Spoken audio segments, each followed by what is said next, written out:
بچھو کی پیدائش۔ حضرت سعدی رحمۃ اللہ علیہ فرماتے ہیں، میں نے کسی کتاب میں پڑھا تھا کہ بچھو کی پیدائش عام جانوروں کی طرح نہیں ہوتی۔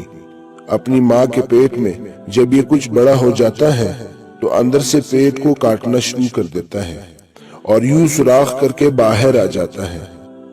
سعدی رحمۃ اللہ علیہ فرماتے ہیں کہ میں نے یہ بات ایک دانا آدمی کے سامنے بیان کی تو انہوں نے فرمایا، میں سمجھتا ہوں کہ بات درست ہی ہوگی۔ بچھو کی فطرت اور عادت پر غور کیا جائے تو یہ بات سمجھ آتی ہے کہ اس نے اپنی زندگی کے پہلے دن سے برائی ہی کی ہوگی۔